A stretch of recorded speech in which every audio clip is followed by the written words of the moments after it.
والله يرانا. Bulan puasa ini tidak bisa menjauhi maksiat, justru kita mendekati dengan maksiat itu tetap aja kita akan masuk dalam maksiat itu. Jadi jangan coba-coba mendekati maksiat, karena kita siap-siap akan diterkam oleh harimau tadi. Ya.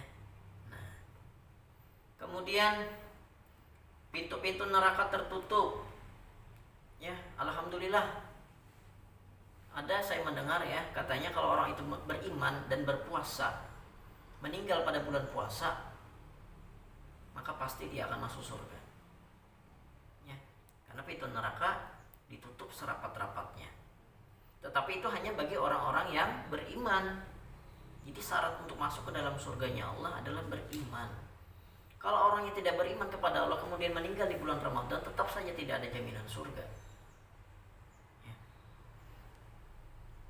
Dan juga orang yang meninggal katanya ya malam Jumat atau hari Jumat akan terbebas daripada siksa api neraka. Itu pun benar, tapi dengan syarat orangnya beriman dan memang punya amal yang baik. Kalau orang tadi tidak beriman, tetap saja dia akan mendapatkan siksa kubur. Kemudian terbukalah semua pintu surga, dan setiap malam ada seruan, ada suara di langit, kita tidak bisa mendengar ya. Wahai orang yang ingin baik, majulah. Wahai orang yang ingin jahat, hentikanlah. Dan Allah memerdekakan, membebaskan beberapa banyak dari api neraka setiap malam. Masya Allah. Pada setiap malam bulan Ramadan, Allah membebaskan banyak orang yang masuk ke dalam neraka tersebut. Dibebaskan oleh Allah Subhanahu wa taala. Inilah keutamaan bulan Ramadan juga. Kemudian Muhammad bin Mansur As-Sam'ani dari Anas radhiyallahu an berkata, Ramadan itu dinamakan dengan Ramadan yang artinya membakar. Karena pada bulan ini dosa-dosa kita dibakar oleh Allah Subhanahu wa taala dengan sebab puasa kita ya. Umar radhiyallahu an berkata, orang yang zikir ingat kepada Allah di bulan Ramadan akan diampunkan baginya dosanya, dan orang yang minta berdoa kepada Allah di bulan Ramadan tidak akan dikecewakan oleh Allah. Maksudnya doanya mustajab. Karena memang ada beberapa waktu tempat yang membuat doa kita mustajab. Contohnya waktu hujan mungkin. Ketika bergumur hujan lebat, kata Rasul doa insya Allah dikabulkan oleh Allah. Ketika bulan Ramadan, ketika pertengahan malam kita sholat malam, di antara iqamah dan adzan itu pun ada waktu-waktu yang mustajab ketika kita berdoa. Kemudian Abdullah bin Abi Aufa berkata, tidurnya orang yang berpuasa dihitung ibadah dan diamnya dianggap tasbih. Jadi memang puasa ini termasuk ibadah diamnya. As-saum itu berarti as-sumtu, diam. Karena diamnya saja kita bernilai ibadah. Kita diam-diam menahan lapar dan haus karena ketaatan kita kepada Allah. Apalagi kalau kita barengi dengan baca Al-Quran, sholat berjamaah, silaturahmi, lebih-lebih lagi banyak pahalanya yang Allah berikan kepada kita. Siswa-siswi sekalian yang dirahmati oleh Allah, Nabi Shallallahu Alaihi Wasallam bersabda, "Unzilat suhufu Ibrahim fi awalil lailah min syahri Ramadan, wa unzilat Tauratu li sittin madaini min Ramadan, wa unzilal Injilu li thalatha asyrata madaina min Ramadan, wa unzilal Furqanu li arba'i wa ishrina khalat min Ramadan." Suhuf Ibrahim diturunkan pada malam pertama bulan Ramadan, dan Taurat diturunkan pada hari ke-6 bulan Ramadan, dan Injil diturunkan pada 13 bulan Ramadan, dan Al-Quran diturunkan pada tanggal 24 bulan Ramadan. Jadi bulan Ramadan ini merupakan bulan turunnya kitab-kitab Allah. Suhuf itu berupa lembaran ya.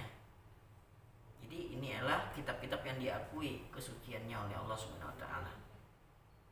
Jadi bulan ini juga merupakan bulan turunnya Al-Quran. Oleh karena itu mari kita muliakan Al-Quran. Kalau bisa khatam Al-Quran, kalau bisa. Nih saya kasih tahu nih triknya kalau mau khatamin Quran di bulan Ramadan ini. Dan ini pun bisa diterapkan nanti di bulan-bulan yang lain. Kita tahu satu juz daripada Al-Quran itu berjumlah sekitar 9-10 lembar ya. Coba cek di Qurannya masing-masing. Jadi kita sholat 5 waktu dalam sehari. Jadi kita bagi aja. Satu waktu sholat 2 lembar kita ngaji.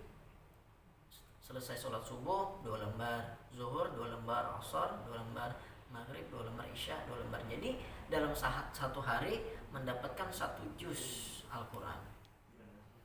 Maka kita puasa berapa? 29 hari, maksimal 30 hari.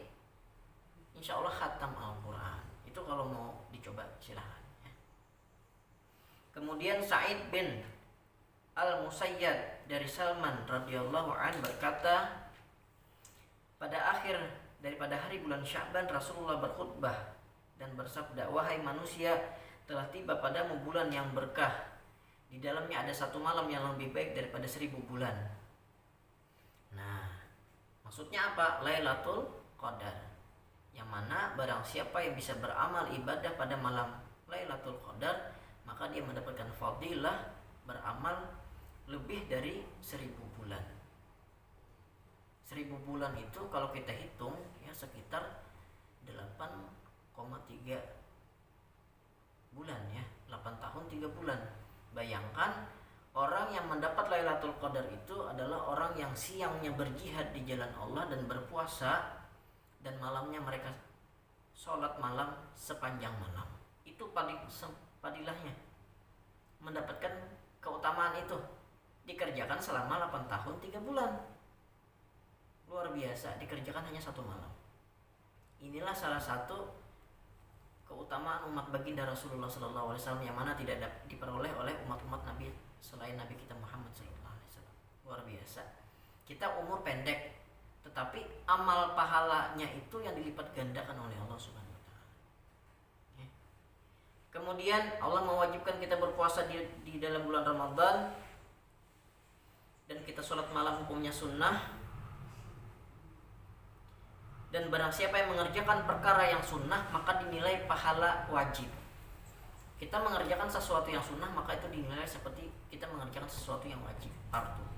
Dan apabila orang tadi mengerjakan yang fardu, maka sama halnya mengerjakan 70 kali lipat pahalanya di luar bulan Ramadan. Luar biasa. Dan ini juga merupakan bulan kesabaran. Dan ini juga merupakan bulan berbagi, saling tolong menolong. Bulan ini juga bertambahnya rezeki dari Allah Subhanahu wa taala. Dan barang siapa yang memberi buka puasa bagi orang yang berpuasa, maka dia akan mendapatkan pahala puasa orang yang berpuasa. Bisa dipahami ya siswa-siswi sekalian. Barang siapa yang membukakan orang berpuasa, maka dia akan mendapatkan pahala puasa orang yang dibukai puasa tadi, tanpa mengurangi sedikit pun pahala dari orang yang berpuasa tadi. Kemudian sahabat bertanya, ya Rasulullah, ekonomi kami ini berbeda-beda ya Rasul. Ada yang punya uang, ada yang tidak punya uang, ada yang kaya, ada yang miskin. Apakah kami bisa mendapatkan pahala orang yang membukakan puasa? Kata Rasulullah, apa? Meskipun engkau memberikan 1 kurma, sebiji kurma, seteguk air, atau seteguk susu. Karena memang orang-orang Arab dulu itu memang makanannya roti dan susu ya, orang di sana itu kurma. Maka itu pun sudah termasuk orang yang membukakan puasa. Nah, jadi jangan berat hati lah untuk berbagi di bulan Ramadan ini. Mumpung bulan Ramadan kita manfaatkan untuk berbagi kepada sesama kita, kepada kerabat kita, tetangga kita. Ya, selain bernilai sedekah, ia juga bernilai silaturahmi dengan tetangga kita. Siswa-siswi sekalian yang dirahmati oleh Allah, jadi di bulan Ramadan ini ada juga bacaan yang dianjurkan untuk sering-sering kita baca, yaitu sering-sering membaca kalimat tahlil atau la ilaha illallah. Kita perbanyak zikir itu. Kemudian kita juga dianjurkan untuk memperbanyak zikir istighfar, astagfirullah, astagfirullah. Kemudian kita juga dianjurkan untuk memperbanyak doa, yaitu nas'aluka ridhaka wal jannata wa na'udzubika min sakhatika wan nar. Ini doa yang sering kita baca ketika sholat tarawih ya. Nah ini disunahkan untuk sering-sering kita baca, yaitu ya Allah, artinya kami memohon kepadamu keridhaan Engkau dan surga Engkau, dan kami berlindung daripada siksa api neraka. Nah ini dianjurkan untuk sering-sering dibaca. Siswa-siswi sekalian yang dirahmati oleh Allah, dan siapa yang memberi minum pada orang yang berpuasa, maka Allah akan memberinya minum daripada telaga Nabi kita, yaitu Al-Kautsar, telaga Al-Kautsar. Yang mana apabila orang itu meminum telaga Al-Kautsar satu kali saja, maka dia tidak akan pernah haus untuk selamanya. Nah, itu di akhirat tuh, luar biasa. Dan di lain riwayat, siapa yang memberi buka bagi orang yang berpuasa di bulan Ramadan dari hasil yang halal, maka dia akan didoakan oleh para malaikat pada semua malam bulan Ramadan, dan dia akan berjabat tangan dengan malaikat Jibril alaihissalam pada malam Lailatul Qadar. Dan barang siapa yang berjabat tangan dengan malaikat Jibril, maka akan lunak hatinya dan deras air matanya karena dia takut kepada Allah Subhanahu wa taala. Hatinya lembut ya. Karena ada juga hati itu yang keras. Lembut ini maksudnya apa? Mudah menangis dia mengingat akan dosa-dosa yang pernah dia perbuat dahulu. Mudah-mudahan dosa-dosa kita yang dahulu, sekarang dan yang akan datang diampuni oleh Allah dengan berkat datangnya bulan Ramadan. Kemudian Salamah bin Syabib dari Ibnu Abbas radhiyallahu an berkata, pada tiap malam bulan Ramadan Allah memerdekakan 1.000.000 orang dari api neraka. Maka apabila malam Jumat Allah membebaskan pada tiap jam 1.000.000 orang dari api neraka. Dan pada akhir malam bulan Ramadan, maka Allah membebaskan pada hari itu sebanyak orang yang dimerdekakan, dibebaskan dari hari pertama hingga akhir bulan Ramadan. Masya Allah, maha kasih sayang Allah itu ya. Kemudian An-Nakhai berkata, puasa sehari bulan Ramadan lebih afdal dari 1.000 hari, dan membaca tasbih di dalamnya lebih afdal dari 1.000 tasbih, dan 1 rakaat lebih baik daripada 1.000 rakaat, dan belanja bersedekah di dalamnya lebih baik daripada di bulan lainnya, dan seperti dia bersedekah di jalan Allah Subhanahu wa taala. Ibnu Mas'ud radhiyallahu an berkata, apabila tiba hari kiamat atau penghitungan amal dan Allah berkehendak baik bagi seseorang hamba, maka diserahkanlah surat amalnya di muka umum. Jadi ini cerita padang mahsyar ya. Di padang mahsyar itu nanti akan dikumpulkan manusia dari awal ada sampai akhir zaman. Jadi dari zaman Nabi Adam alaihissalam sampai penghujung dunia nanti dikumpulkan. Nabi Adam beserta pengikutnya dikumpulkan, dan kita disuruh untuk membaca amal kita. Kalau amal kita buruk, banyak maksiat, banyak dosa, malunya luar biasa. Bayangkan semua manusia menyaksikan dosa kita. Akan tetapi berbeda halnya dengan orang yang ini, ya. Ketika amalnya diserahkan oleh Allah Subhanahu wa taala, Allah perintahkan dia untuk membaca secara perlahan-lahan saja. Pelan-pelan saja, suaranya tidak keras. Agar apa? Agar dosanya tidak terdengar oleh orang-orang yang lain. Maka para malaikat pun berkata kepada Allah, ya Allah, ini sesungguhnya karuniamu yang sangat besar. Padahal engkau rencananya akan menyiksa, mengazab orang yang berbuat kesalahan di dunia. Lalu apa kata Allah? Wahai malaikatku, sesungguhnya aku telah membakarnya di dunia dengan api kelaparan dan haus pada musim kemarau di bulan Ramadan. Karena memang ya, bulan Ramadan ini sering kemarau seperti saat ini, lumayan panas cuacanya, dan itu insya Allah ini menjadi sebab Allah tutupi kesalahan-kesalahan kita ketika di akhirat seperti orang ini. Amin. Nah terakhir di sini ada satu cerita, ya. Ada seorang ulama bercerita bahwasanya dulu ada seseorang bernama Muhammad, bukan Muhammad Nabi kita ya. Dan ini sunnah bagi kita umat Islam pengikut Nabi Muhammad SAW untuk memberikan nama pada anak dengan nama Muhammad. Ini sunnah hukumnya. Orang ini suka meninggalkan sholat ya sebelum datang bulan Ramadan.